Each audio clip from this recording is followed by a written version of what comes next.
being the first district, CD1, and we started talking about CD1. that before. Yeah. Yeah, we got from the Democratic side, we have Donald Norcross. A little about Donald Norcross's primary. He was actually primaried by Mario DeSantis, who was a public school teacher. Norcross won comfortably by 53 to 54 points. Norcross has been endorsed by two different labor unions, the Communications Workers of America and the New Jersey Education Association. He has also been endorsed by the Garden State Equality and the Sierra Club. As we know, Sierra Club is, it's a pretty liberal organization. On the Republican side, we do have Claire Gustafson. She won her primary. I think, if I'm not mistaken, this is, correct me if I'm wrong, is this her first time running for Congress? No, this is her second. She ran in 2020. Second. Yes, I remember that name very well. Um, but she is running this time again. She won her primary 69% to 31% against Damon Galdo. He was a union carpenter. I think you could maybe say that he could have been a working class man to represent that district. I don't know much about him, but she won. She did get around 13,500 votes, and in total, there were a little less than 20,000 Republicans that voted in the primary. On the Democratic side, there's a little less than 60,000 Democratic votes. So we see that huge difference in CD1, and it shows. Previous elections, we've seen the Democrat clearly destroy every single race. That's the Norcross crime family for you, almost akin to the Biden family. Um, yeah, I saw it for in person with my own eyes. I saw him campaign with Cory Booker, with Governor Murphy in 2020 down there. Took on Claire Gustafson, and I've talked to Claire, and I'll say this right now: in 2020, she ran a campaign that would line her up against Kevin McCarthy, Mitch McConnell, the Rhino establishment, RNC. And since then, in 2022, I have seen that she made a shift for a further right wing, further conservative, pro life, Second Amendment, grassroots, populist. She's getting the MAGA Trump message more out there. She understands that's what people want. She's with Ed Durr down in the South. They are together when they campaign, when they do policy. So right there, the federal and state policy go together. So it's looking good down there. I do want to point out that Patricia Cline is running third party for the people. She was interviewed on Chris Crispy and Rizzo, what's his name? Phil Rizzo's telethon that they just had recently. That was a great support fundraiser for Board of Eds candidates, all Board of Education candidates all around the state. And Patricia Cline came on, and hey, I am supportive of independents and third party candidates and everything, but she's running as a third party in CD1, and everybody should be helping out Claire Gustafson. It makes no sense. She was a Republican candidate last year in 2021 for a Senate or state seat down there. So I don't understand. That's like a Trisha Flanagan thing going on. I was just gonna say that. Just gonna say that. I was thinking the same thing in my head when you said about Patricia Cline. I was thinking about Tricia Flanagan right away. And as you said, Ed Durr, great guy, he's doing great things in the New Jersey State Legislature. He has given his endorsement to Claire Gustafson, which is a nice thing to see.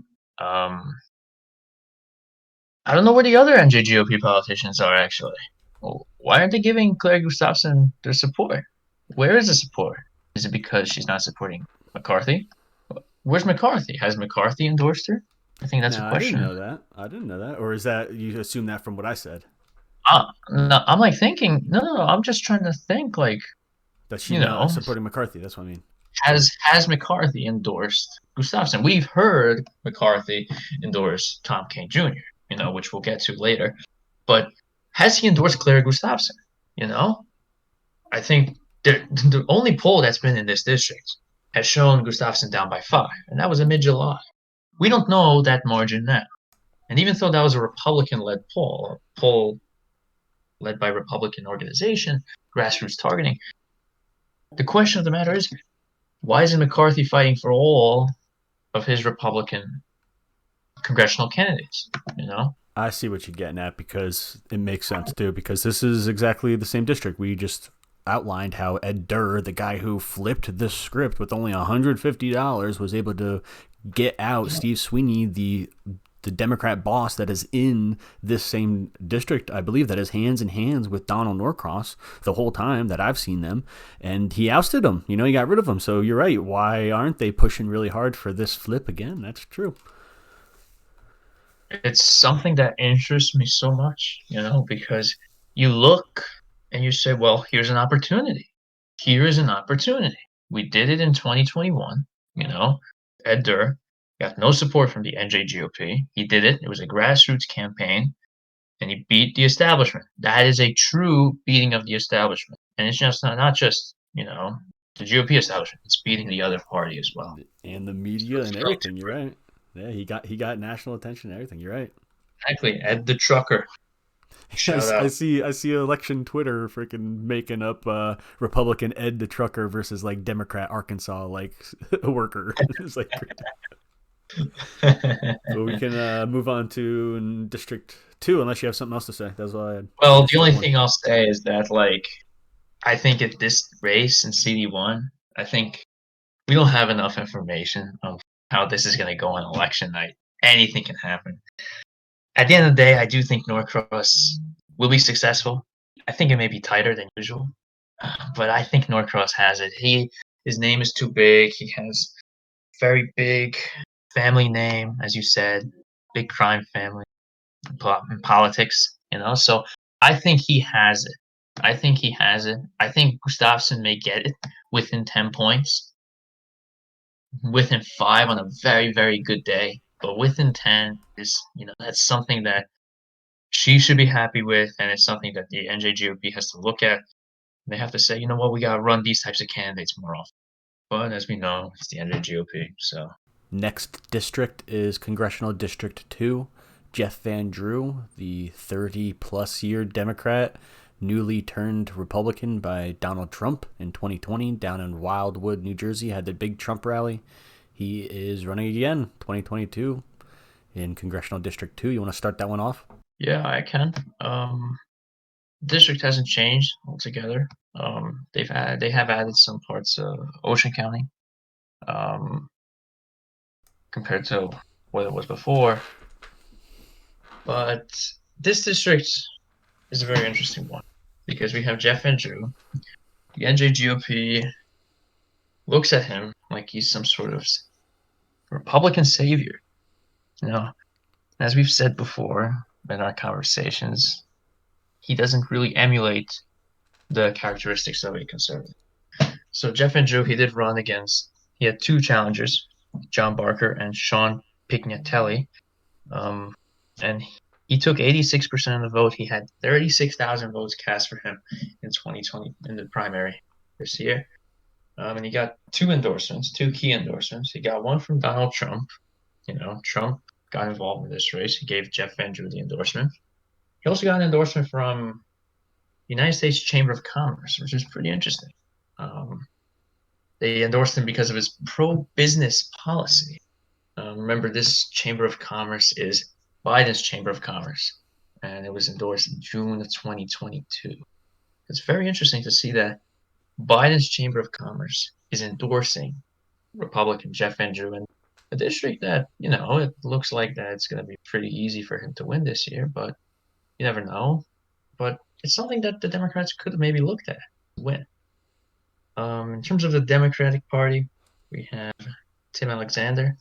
He won. He had a bunch of endorsements coming from Eric Swalwell to Amy Kennedy, who ran in 2020.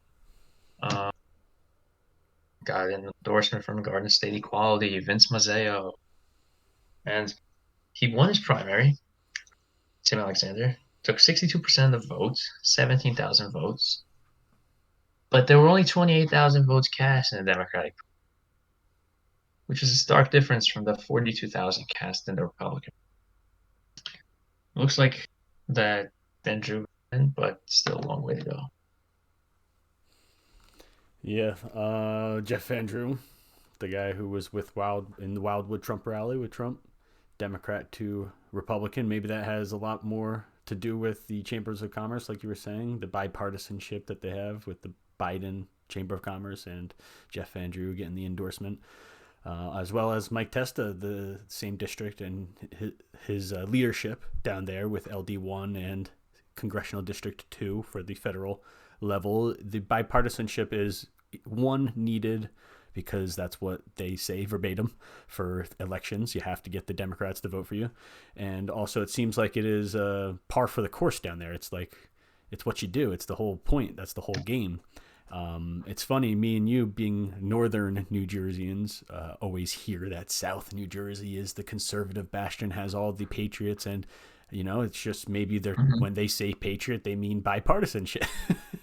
They mean moderate. I don't know. It's interesting because everything you outlined shows that it's not really even a battle down there. That they just have the establishment chokehold over the candidates.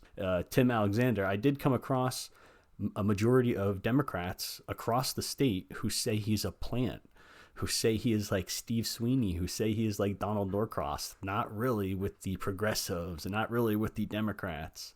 It's interesting. We'll see. I think it is interesting when you look at the fact that we still haven't had a true challenger to Jeff Van Drew.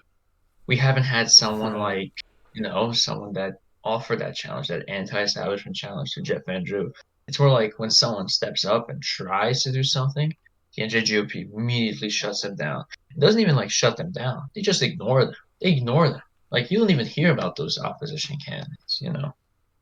And that's what you saw. You saw other candidates in other districts this election, this primary election cycle do that to other non-establishment candidates. They ignore them. They ignore them, and they think that's the best way to move forward. And so far, they've been pretty successful with it.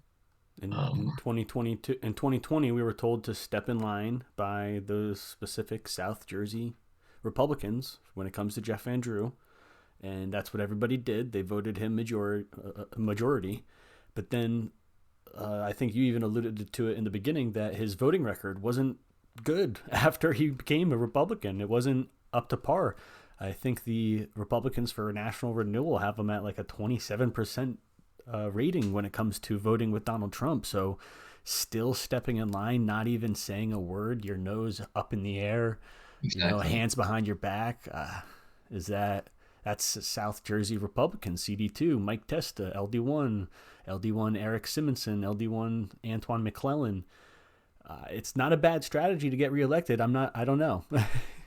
Well, that also has to go to like that also has to go to like Trump as well. Like he's only voting Mm-hmm. in line with you for 27%. Why the hell are you voting for him? Like Yeah, that I understand that like maybe you're endorsing him because you convinced him to change parties, right? You quote unquote convinced him, right? I don't know what type of backdoor deal they made in the White House that day, but you know, maybe it's right. like maybe it's like you turn Republican and I'll endorse you every single time, no questions asked.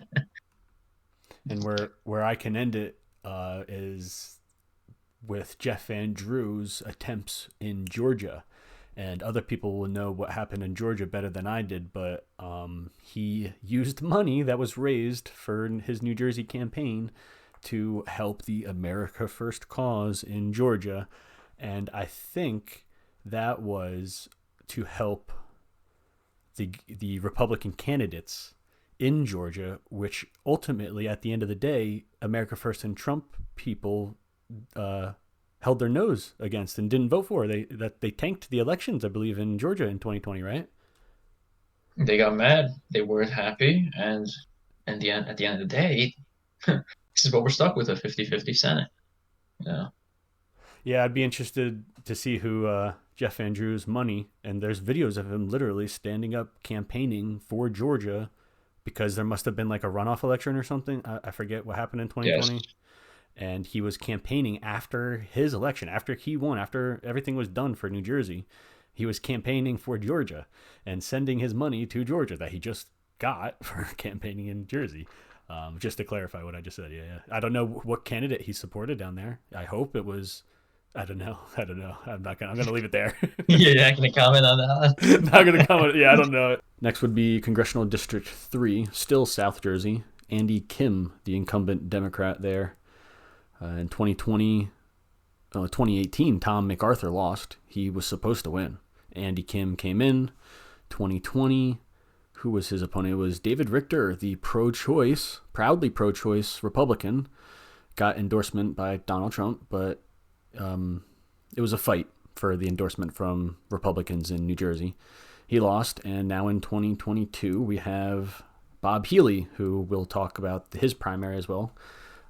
He is taking on Andy Kim, and can he do it this time? Bob Healy. It's very interesting to see what can actually happen here. You look at the district, how it changed from 2020 to 2022. 2020, the district, the Cook PVI had an R+3. Now it's at D+5. They lost all of their Ocean County towns, and it looks more favorable for Andy Kim. Bob Healy did go up against Ian Smith in the primary, the anti-establishment, now Libertarian Party member, Ian Smith. Bob Healy only got 53% of the vote in that race. There was also a third candidate in that primary. There were 33,000 votes cast in the Republican primary. On the Democratic side, Andy Kim had only one challenger. He was basically nothing. Got 39,000 votes, 42,500 votes cast in the Democratic primary. Kim had a bunch of endorsements from left-wing organizations all over, labor unions here and there. Bob Healy did have an endorsement from the NJ which is the New Jersey Policemen's Benevolent Association. But you look at this race and you think about it like this. Andy Kim won his seat in 2018 during a blue wave. I did not think that Tom MacArthur would lose that race, but he did in the end. I think the same thing can happen here, but the other way around. I think Bob Healy can actually beat Andy Kim. How can he do it? I don't know. He's been running his campaign, but there's been money pouring into the Andy Kim race recently, a lot more money. And I think there's a little more focus, and I think that the Republicans can actually pick up a seat here. That's what I think. Yeah, maybe Bob Healy winning over Ian Smith even encourages those more moderate or Democrats to come across the aisle, vote for a candidate who they're saying took out the far right wing candidate, far traditional conservative, and then at the same time look at Republicans and say, I defeated the libertarian trying to come within our party. I am the real Republican conservative. Vote for me. That's how politics are played. Ian Smith, we give him credit for taking on the state of New Jersey and the pandemic, the shutdown. It looked like he had a lot of grassroots support for the campaign, the election. Maybe they didn't do so well with the county committees, with the NJGOP when getting the names on the first the line when it comes to the ballot, but he didn't win. So Bob Healy's who they have to hold their nose for and vote for. That's how it looks like at the end of the day. And I don't know what Ian Smith has said after his primary. He said, "I'm a libertarian." Did he give his endorsement to Bob Healy at all, or did he endorse the libertarian? No. Oh, he became a libertarian. He said "F you" to the Republicans, joined the New Jersey Libertarian Party, the National Libertarian Party, and no, he's not endorsing the Republican Bob Healy. So at that point, I think it's safe to say that he probably, gave his support to Christopher Russomano, the Libertarian running in that election. I wonder if he could play spoiler then. I think he could maybe play maybe play as a spoiler then. At that point, if he's playing as a spoiler, I don't think Healy can win it. What do you think? Well, the way that you lined up the district, saying that Bob Healy has a chance. He has a chance if they win by vote by mail, ironically. The NJGOP has been pushing it. The RNC has been pushing it. Hell, the Pennsylvania GOP, every state GOP is pushing it.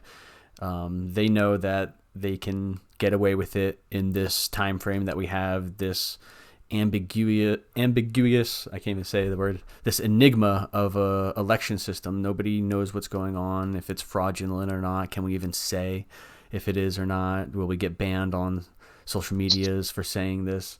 And yeah, I see maybe he could win by vote by mail, and people don't vote for Andy Kim. That's the only way. It's going to be an interesting night.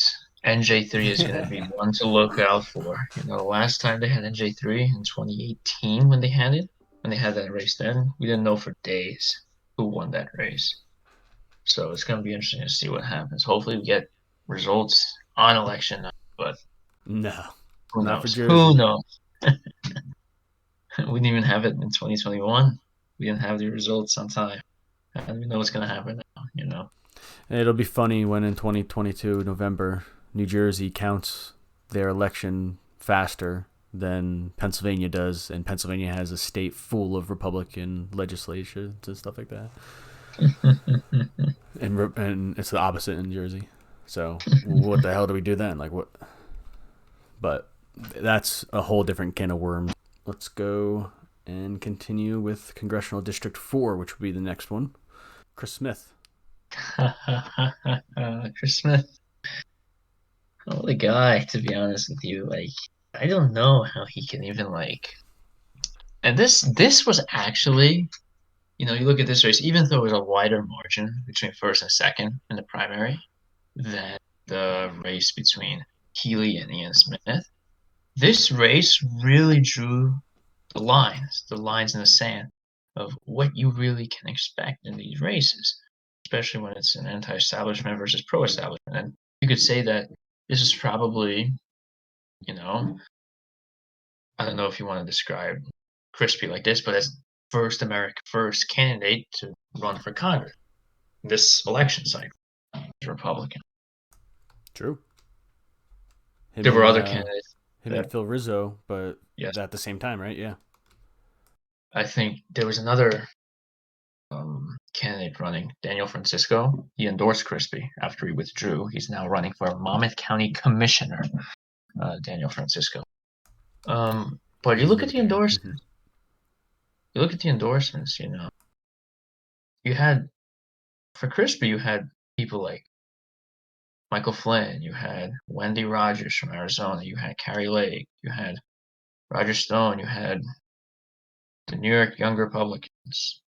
While Chris Smith, you had people like Newt Gingrich, Kevin McCarthy, Steve Scalise, Elise Stefanik. Wow, Sean Hyland actually endorsed Chris Smith. Wow. You had organizations like the U.S. Chamber of Commerce, the Susan B. Anthony List, Pro-Israel America, Family Research Council, all endorsing Chris Smith. So you could see establishment, anti-establishment. And the district decided to let Chris Smith have another go. And Which is interesting because all the congressional districts we just talked about before, none of those candidates got the endorsements that Chris Crispy got. Like the big names, right? You just went through big names that Chris Crispy got, and Chris Smith got establishment, institutional Mike Crispy. names. Oh yeah, sorry, Mike Crispy. Mike Crispy got America First endorsements, conservative endorsements, nationalist endorsements, and other congressional districts didn't even get that, and they threw him under the bus. Almost Ian Smith, the same way Ian Smith did, but I'd say Mike Crispy got even more America First endorsements. Even more America First, and the endorsements against him were even more high level establishment. You had people like Kevin McCarthy, the House Minority Leader, Steve Scalise, the House Minority Whip, Elise Stefanik, the chair of the House Republican Conference. These are big name people endorsing against you. And unfortunately, Crispy could not win. But 2023 is up. I think he's going to run in 2024 for Congress, actually. So Yeah. I'm hoping that he can do it. I'm hoping that he can because And hopefully he's successful. Um, it's going to be a big one for Trump to get involved. I'm going to point the finger at him a little, at Trump, because True. I want him to get involved and I want him to make the decision, for our constituents, for those constituents in that district to choose Mike Crispy. So I'll comment on the. I agree with everything you just said. I've been in contact with Mike Crispy. I like the work that he's done. He says the correct stuff. He's in tuned with the America First movement, and Daniel Francisco, who you mentioned before, I believe he is head of his own organization, like a Blue Star Union, and he is a libertarian. But again, I have no problem with libertarians primarying establishment rhinos. Just somebody's got to do it. We don't even have conservatives that are going to do it. Mm-hmm. But he didn't make the Exactly. ballot, and neither did Trisha Flanagan. I've supported Trisha Flanagan's too much, and she, showed her true side to me. She should do nothing but support America First candidates. She should never run again in New Jersey. if She listen, if she's gonna run again, she can't do what she did. As simple as that. You right. cannot do what you did. And just to It's reiterate, an what she did was embarrassment. she completely tanked Mike Crispy and didn't even qualify when it's just 100 people to qualify, and she has hundreds of Yeah, thousands of followers. just need 100 signatures to run for Congress. You can't get it. Don't deserve to run. Yeah, that's Don't ridiculous. don't embarrass us. And doesn't even have the excuse as other candidates, not even in New Jersey, but other candidates. There's a Tennessee candidate with an interesting name. I forget, but he was thrown off of the ballot and then he sued to get back on, and he sued because he had like thousands, like tens of thousands of people signing the ballots, their signatures for him to be a candidate. Whereas, like we just said, we have New Jersey candidates like Trisha Flanagan or Greg Meal. They can't even get 100 people to sign for them to get on the ballot that are real.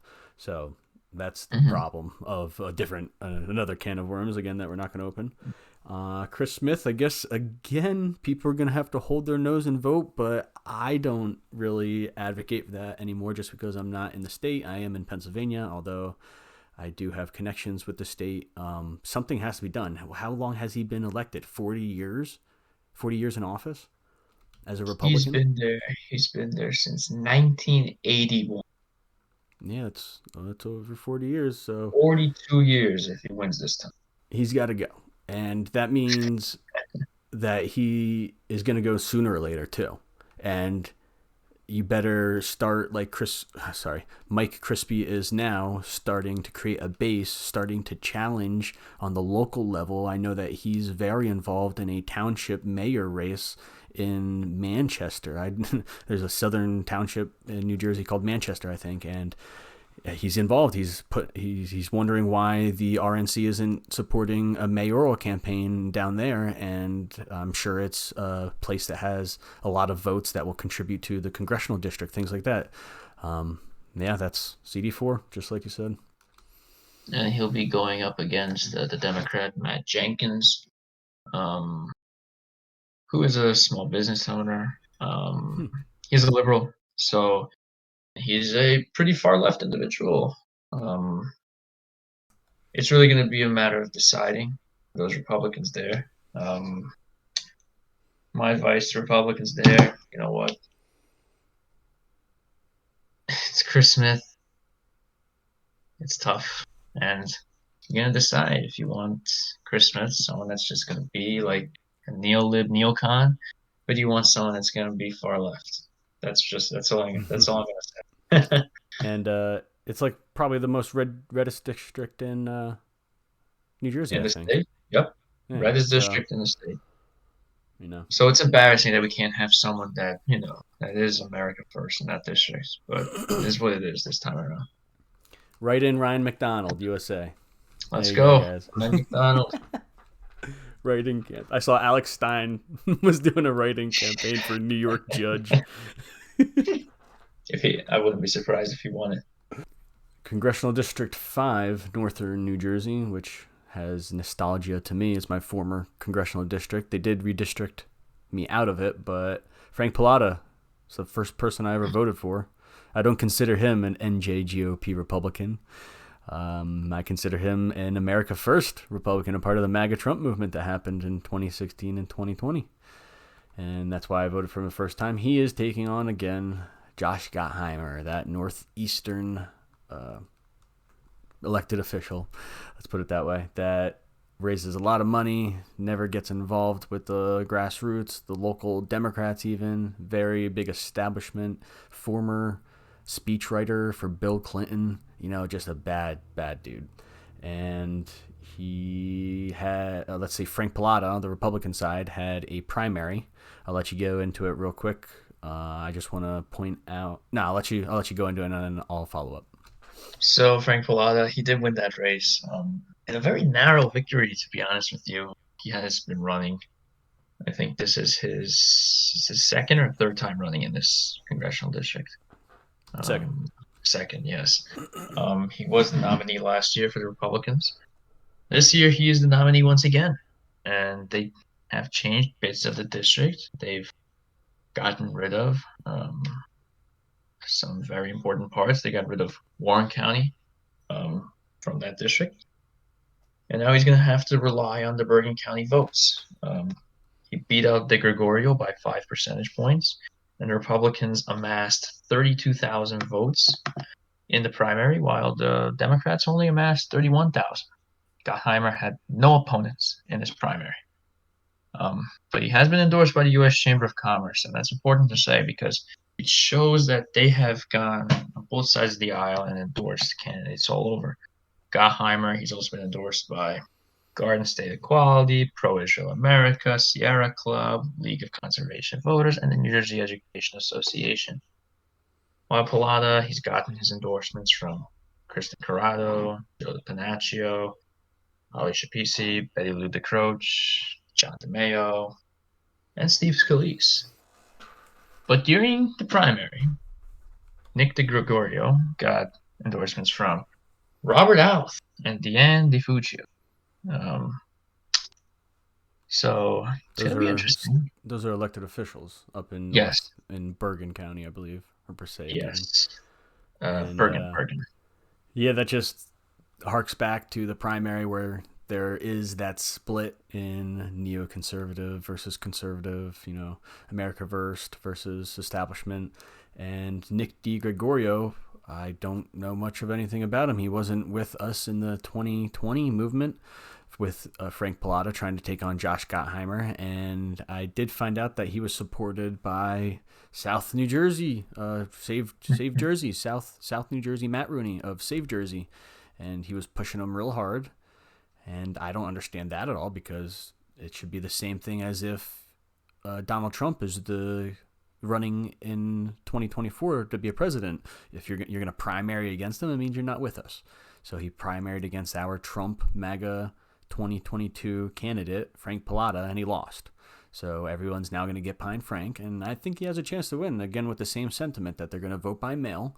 Everybody's getting people registered just because they have this window, and people are fed up with Gottheimer to an extent. They did primary him in 2020 with a far leftist, and it didn't work at all. So there was no primary this year, but that doesn't mean that people aren't upset with him. That could easily just mean that nobody's primarying him. They're not even voting for him. That could be what it is. But we'll see when it comes November. It's going to be interesting, very interesting, because I think this race especially could be the tightest on election day in the state of New Jersey. I think we will see a margin by less than 1 percentage point, and it can go either way. It really depends who comes out, because New Jersey is always different from the rest of the nation. Jersey's always different. It's going to be interesting. A lot of polling agencies, they have it as solid Democrat. RCP has it as lean. I think it's going to be less than 1 point between Pallotta and Gottheimer. But there's really not much more to say besides the fact that, Pallotta, he's been there. He's been on Trump's side. He's been there since, the start of the America First movement, that has hit New Jersey. And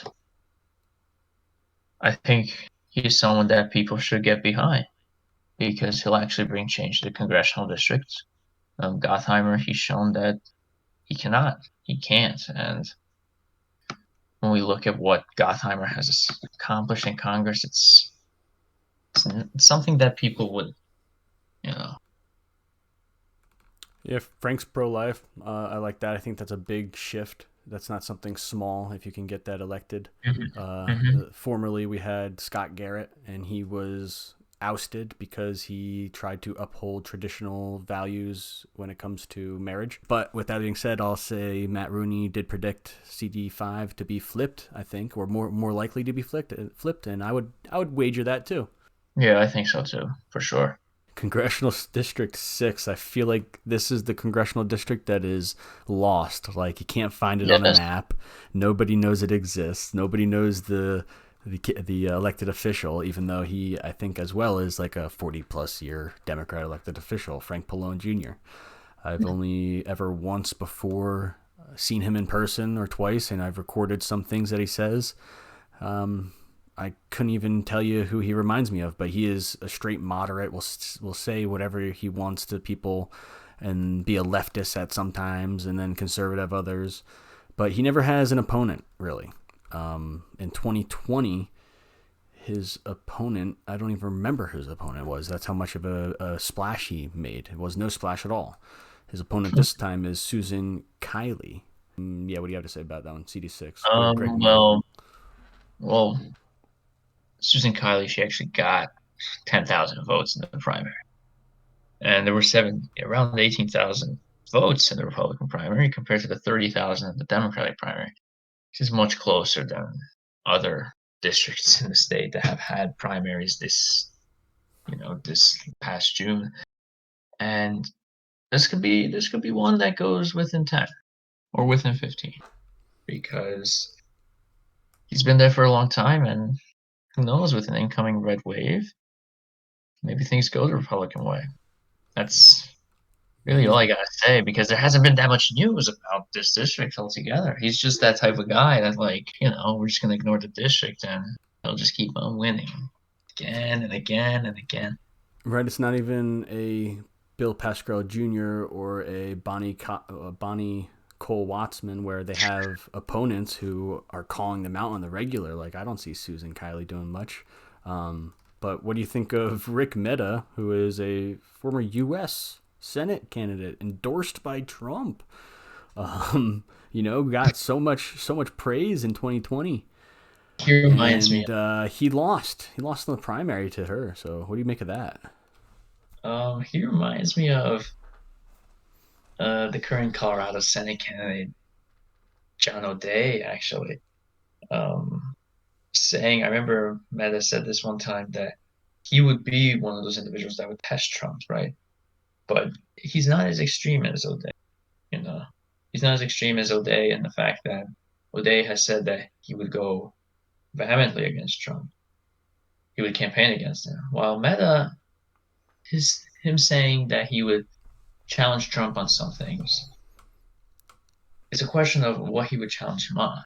You know, him losing this race doesn't surprise me, mainly because I didn't hear much about him. He Mm-hmm. wasn't in the news. He wasn't. Maybe he had a campaign, maybe he didn't. But to me, it seemed like he ran a Hirsch Singh style campaign. You know, I'll tell you. um, I'll tell you right now that he hit me up early in the beginning of the year because he was looking to run for Congress, and that's what he did. He lost the primary, but he hit me up way early, asked me advice, all this, and I told him I would help him out. He never reached out to me after that. I really don't have much to say besides the fact that, like, Susan Kiley, she is the current Monmouth County Commissioner, and people know her name. Rick Mehta, he did run for governor, right? People know who Senate, he Senate, is. yeah, Or Senate, yes. But even yeah, bigger, right? people know who he is. It's the same thing with Trisha Flanagan. People know who they are, right? But they just didn't give that much of a resemblance, or they didn't campaign enough where they would be the main conversation, the main topic of that primary, the main topic after the election. They ran, they lost the primary for governor, and then nothing. Nothing. Like, okay, Trisha Flanagan did these things, Rick Mehta did these things, but it's not enough to just do things online, to repost on Twitter, to repost on Facebook, to not get out there on Fox News or different types of mainstream media. Like, we talk about alternative media and everything, but everyone has to get on mainstream media because you gotta be involved. You gotta be involved. And not only mainstream media, you gotta be involved in your community. And it goes how involved was Rick Mehta in his community? How involved was Trisha in her community? Well, These are even questions, even even worse, I think both of them are guilty of running in this district, their prospective districts that isn't even where they live or where they're from. So that's probably also why they Exactly. lost that primary. Not even I their just community. remember that. Yeah, not even from their community. That's where they ran. So that's probably why Meta lost as well. And to end the Congressional District 6, where Frank Pallone Jr. is the powerhouse that is expected to win. Hopefully he doesn't.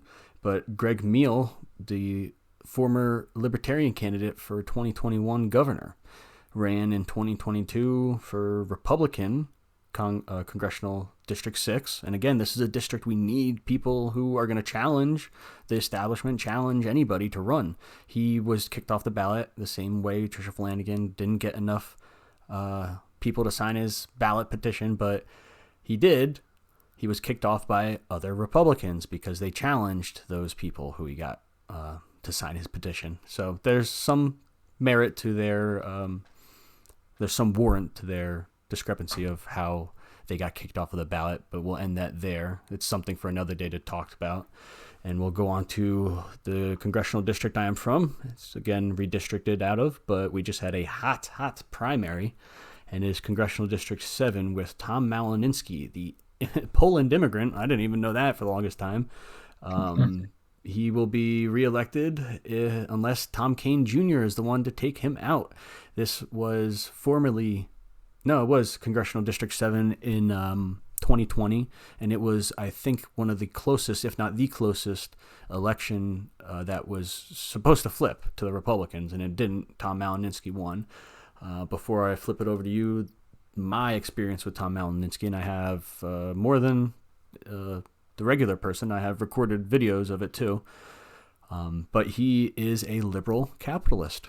He is a globalist at heart, a progressive, but a liberal capitalist. And people have to understand these terms better rather than just throwing around liberal and they're meaning socialist or communist. No, he is a liberal capitalist, and he will tell you straight up. But what's your insight on CD7? Um, Malinowski didn't have an opponent really. He had one individual running against him, Roger Bacon, but he destroyed it 95 to 5%. There were a little less than 40,000 votes in the Democratic primary compared to a huge 55,000 votes in the Republican primary. Tom Kean Jr. took 25,000 of those votes, and that number is less than 50%. It was 45.6%, which shows that the anti-Tom Kean Jr. vote was clearly there. You had people like Phil Rizzo run, who garnered 24% or 13,000 votes. You had Eric Peterson, a man from the state legislature, run, getting 15% of the vote.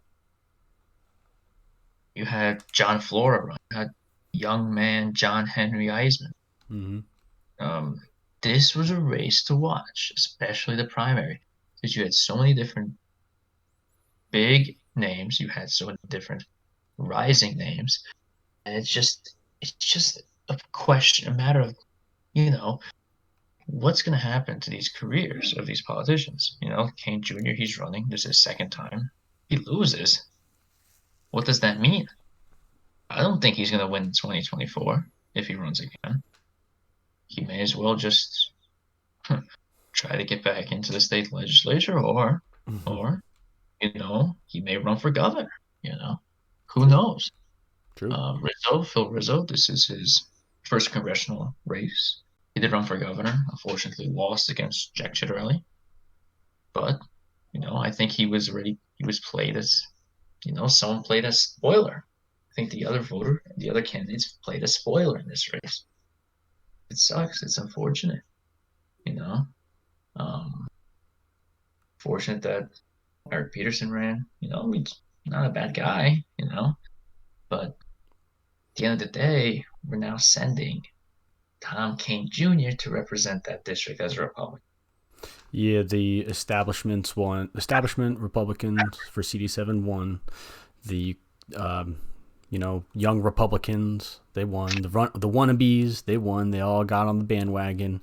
And you're right, it was the split of the primary votes that made it so Tom Kane Jr. was the victor in the primary. But also, I know that the Libertarian Sarah Razi, the one who was one of the campaign managers for Phil Rizzo, did the research, and it's clearly there also that the vote by mail for Tom Kane Jr. was overwhelmingly like hundreds of more than any other candidate too.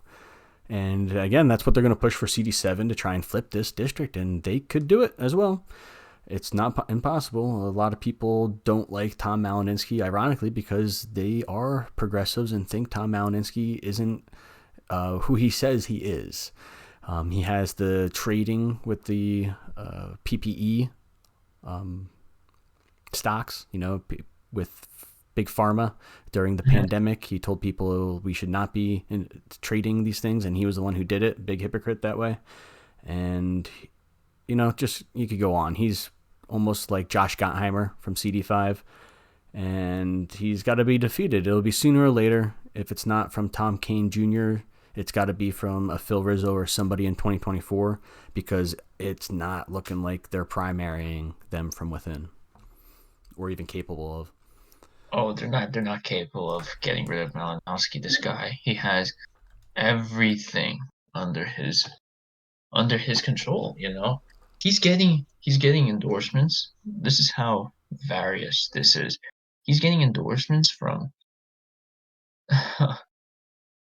the Feminist Majority PAC. He's getting endorsements from the National Iranian American Council. He's getting endorsements from Planned Parenthood. He's getting endorsements from American Israel Public Affairs Committee. He's getting endorsements from the League of Conservation Voters. This is a guy who can get everyone on the Democratic spectrum, from center left to far left.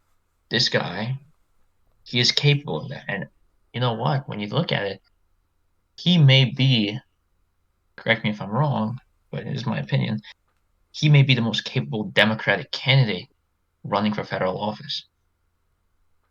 Like in the nation? I think, I think for New Jersey specifically. I was just wondering.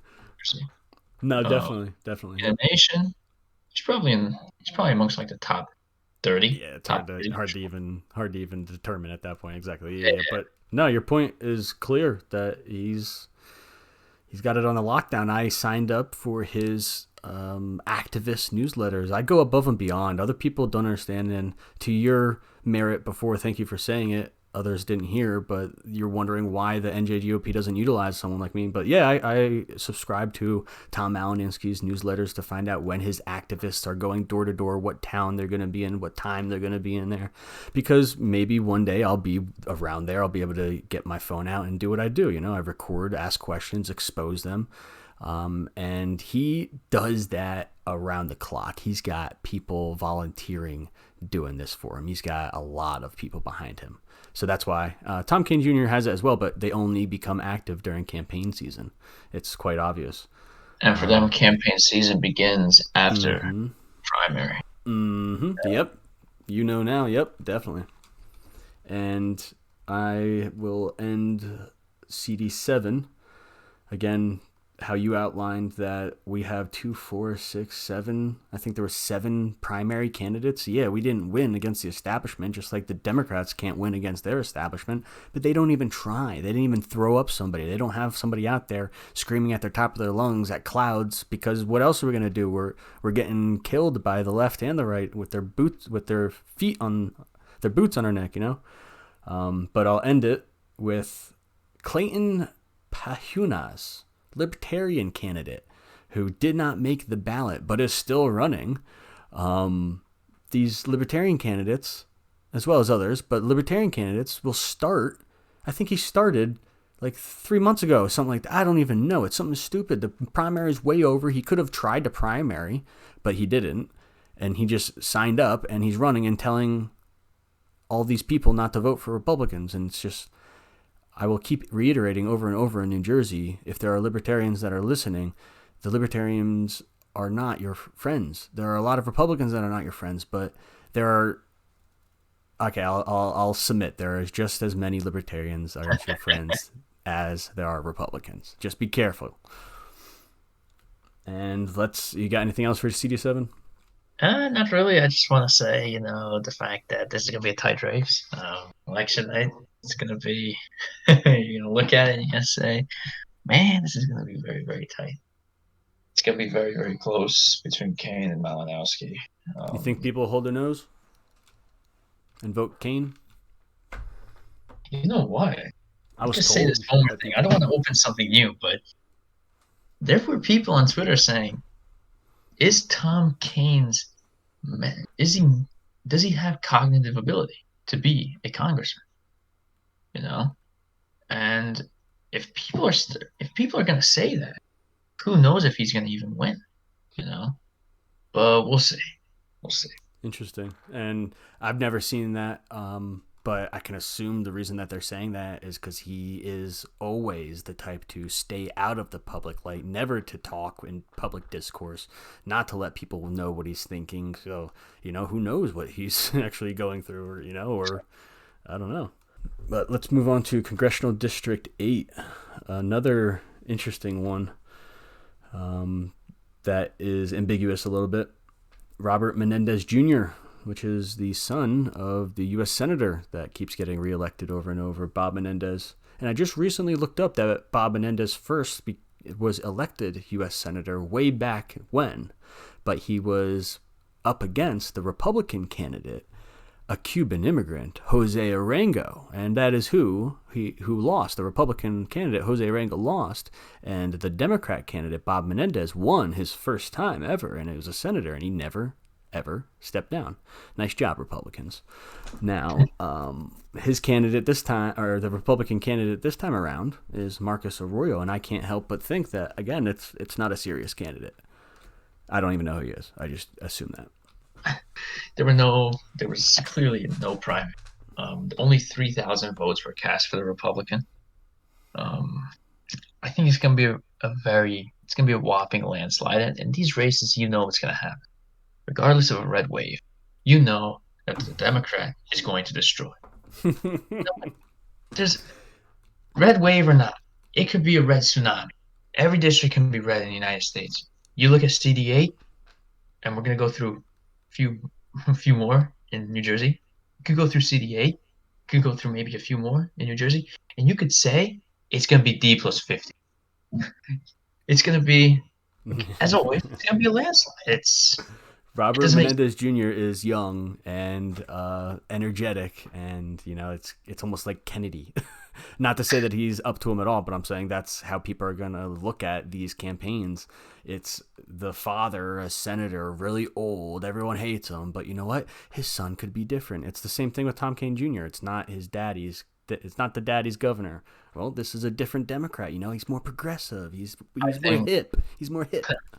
I think Menendez Jr. can easily be the clear, evident leader of the New Jersey Democratic Party. True. Maybe not the chairman of the state committee, right? But the leader, clearly the leader, like the de facto leader of the NJ Dems, because look at all the endorsements he's got. He's got endorsements from Cory Booker and Phil Murphy, two guys that despise each other. They don't like each other. If he brought them together to both endorse him, this man's going places in the Democratic Party.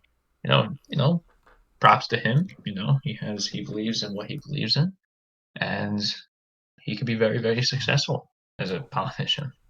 So I'm guessing they're hoping that Bob Menendez Sr. can just do one more term. That way, this guy establishes enough credit and career merit to run for a high U.S. Senate position, which is higher than the Congress, Yes, I could see that. I could see that. How old is Menendez Jr.?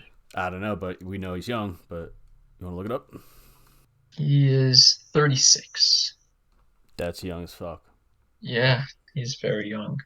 And See, if he had an actual opponent, people would second think voting for him just because of his age. I swear. oh yeah, yeah, for sure. But he's 36, and we know how Democrats are, you know. If he does win this congressional, well, what am I saying? When he wins this congressional race and when he becomes congressman in the United States Congress, he's going to have, if he makes a lot of noise in the Congress, people are going to look at him and say, you know what? And we know how the Democratic Party is. This guy can be running for president in 2028. You know, He'll be old Democratic enough Party's then. like, oh, he's already old enough. You Well, know, I mean, you I said, mean, old enough for people like to think oh yeah, established. He'll be what 40 exactly. something then.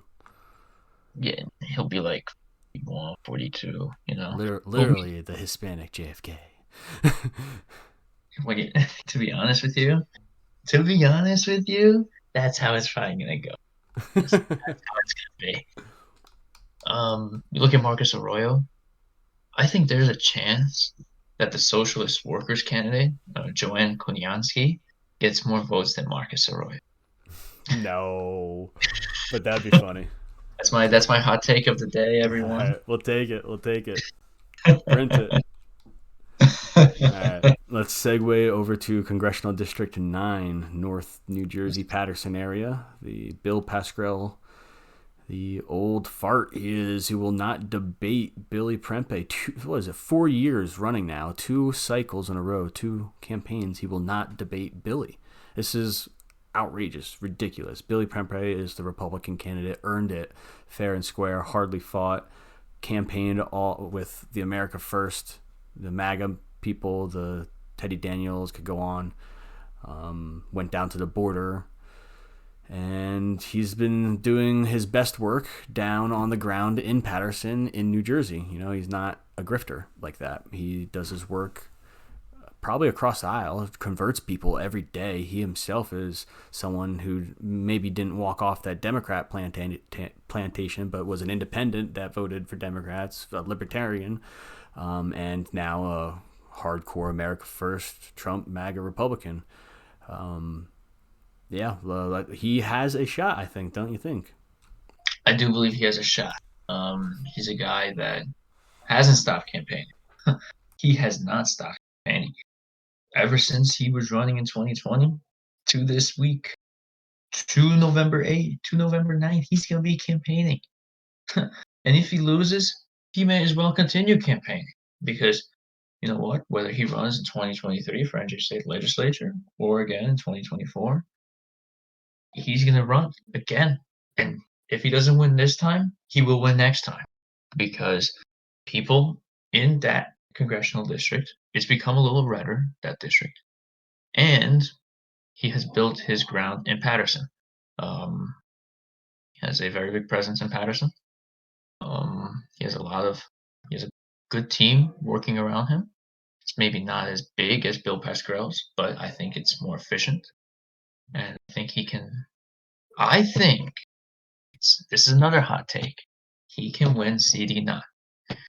Now, it's going to be difficult because Pascrell did get 66% of the vote in 2020.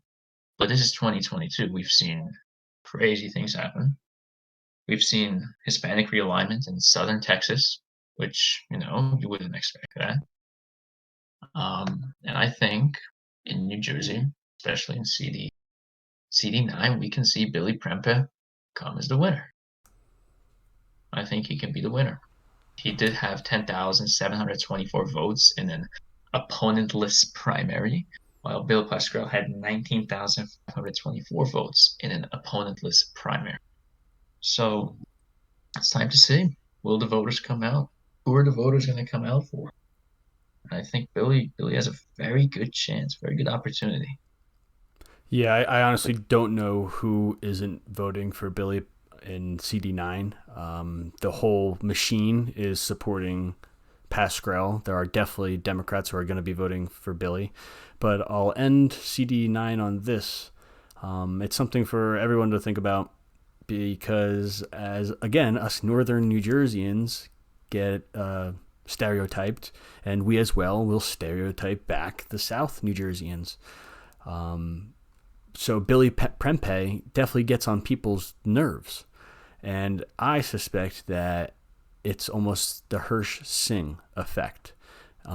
We look at Hirsch Singh differently up here in the north, probably because we don't get the information well enough. And down south, I'm giving them the benefit of the doubt. They probably don't get the information on Billy well enough because we have Republican, conservative, libertarians who are not supporting Billy, and it makes absolutely no effing sense at all. Like, you beg people to run in these districts, to give as much effort and to not sell out their communities like he's doing, and they accuse him of those things without any evidence. And it's a shame that Southern New Jerseyans are doing probably what we did to Hirsch Singh back to him, but it's just something for people to think about.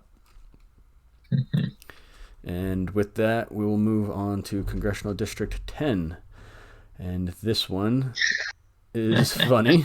Again, people probably know it for being in the Northeast Newark district, Newark, New Jersey. That is Donald Payne Jr. I believe he is the son of the first ever black elected official in New Jersey, something like that. I don't know.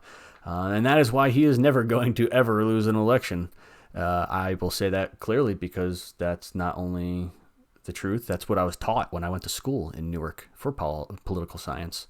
The Democrats there, the leftists, the Marxists, the progressives, they fight the Democrats just like Republicans, conservatives, America First fight the Republicans. They try and primary them.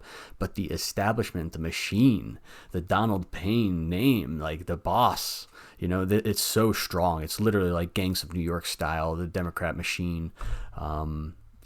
People would maybe even align it to the KKK, the Democrat machine, and he is not losing. He'll never lose until he steps down. Will there be a primary? It'll never change, ever.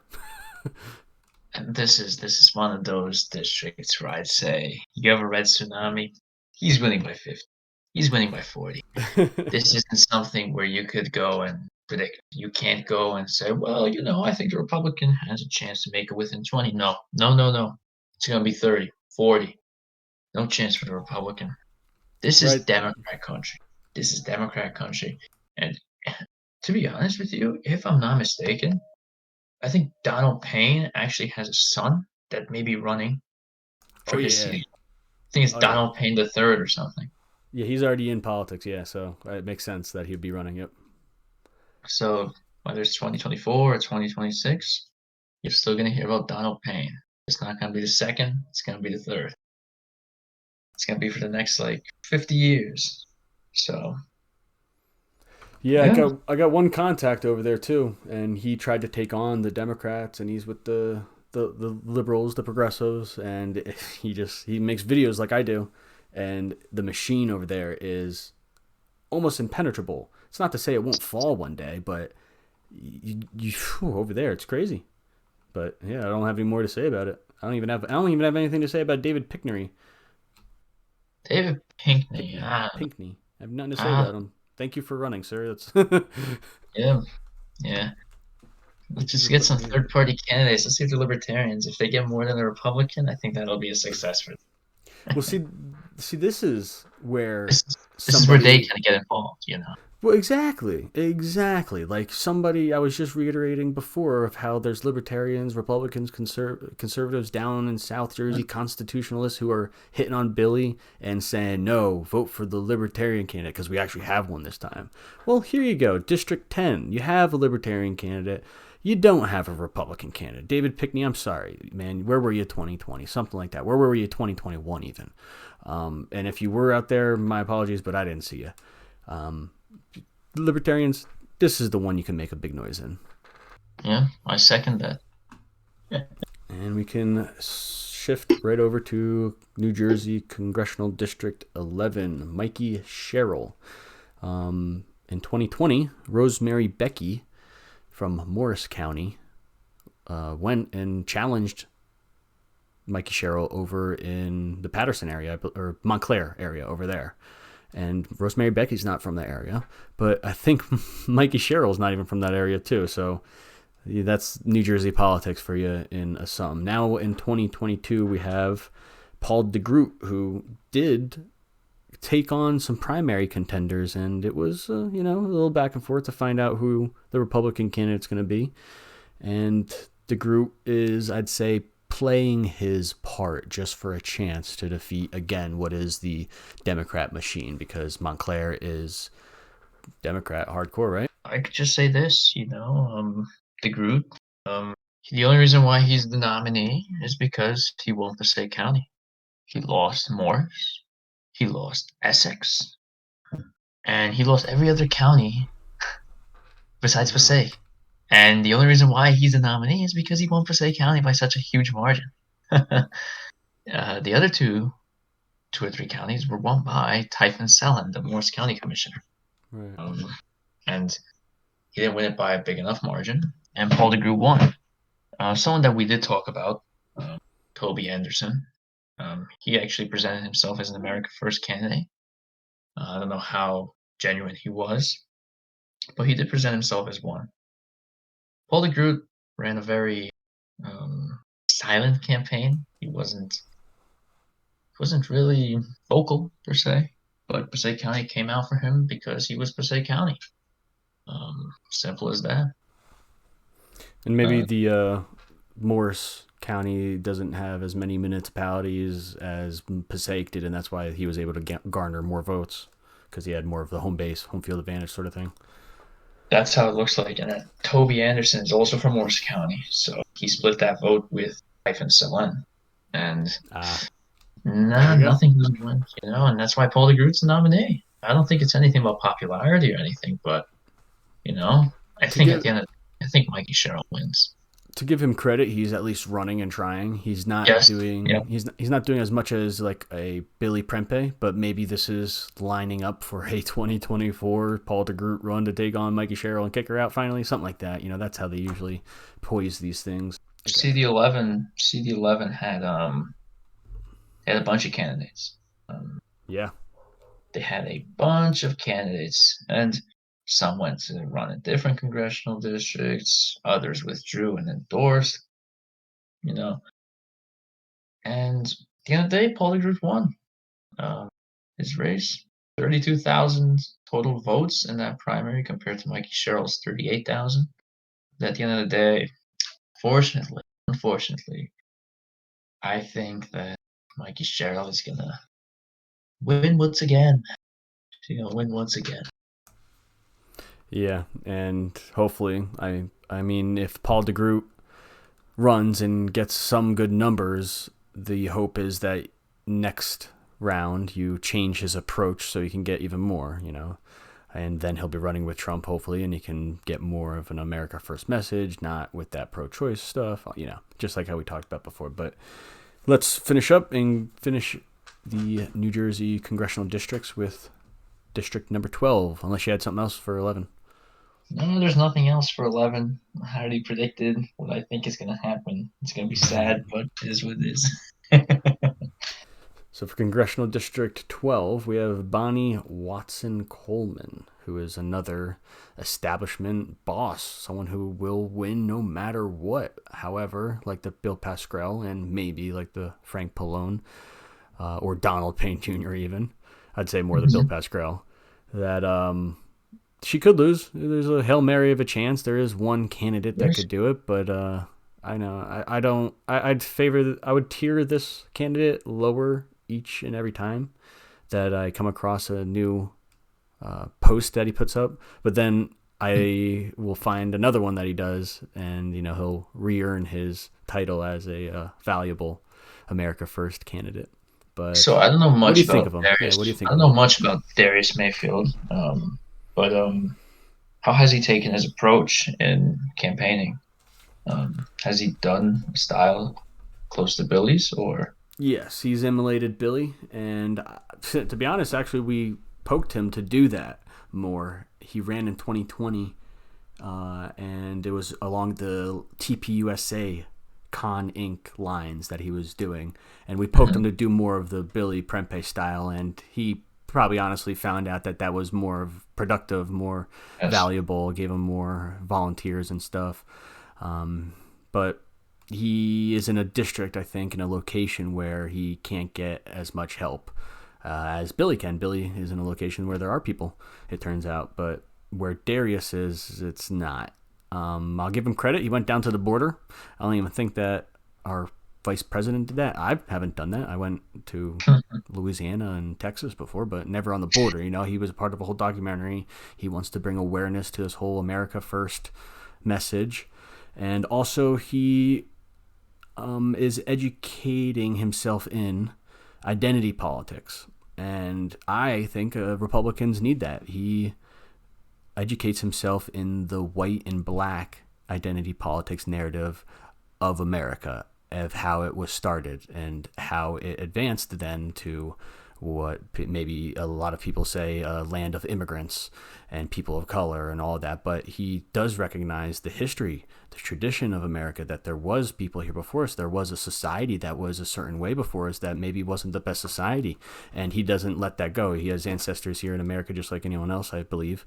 And, stuff like that. You don't hear that from the Democrat side. You only hear about how the land is a terrible place.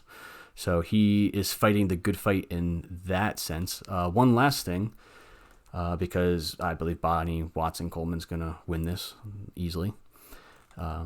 Darius Mayfield most recently had a live panel interview where he sat next to Sean King, who is a Marxist, Black Lives Matter, fake black person. He's a white man who pretends to be a black person. He's the Rachel Dolezal type. Mm-hmm. And it shows that Darius is serious. He doesn't sit there and scald the other person and their past and what they've done and philosophize. He's trying to reach across, and he's a God-fearing man too, I believe. So I'll give him credit where it's due.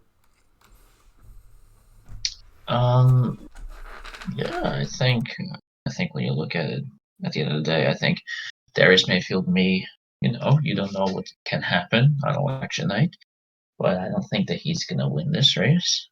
I still think that Bonnie Watson Coleman will win. I think by more than 10 points, maybe more than 20. Who knows? But I think that depending on the results this time, I think it'll be better for him in 2024. But I do recommend him to run for the state legislature in 2023. That's what I'm saying, yeah. Because I think that he can actually be a leader. He could be a leader. He could build up his name, And I wouldn't mind, depending on what he does, I wouldn't mind supporting, his run in 2026 for United States Senator.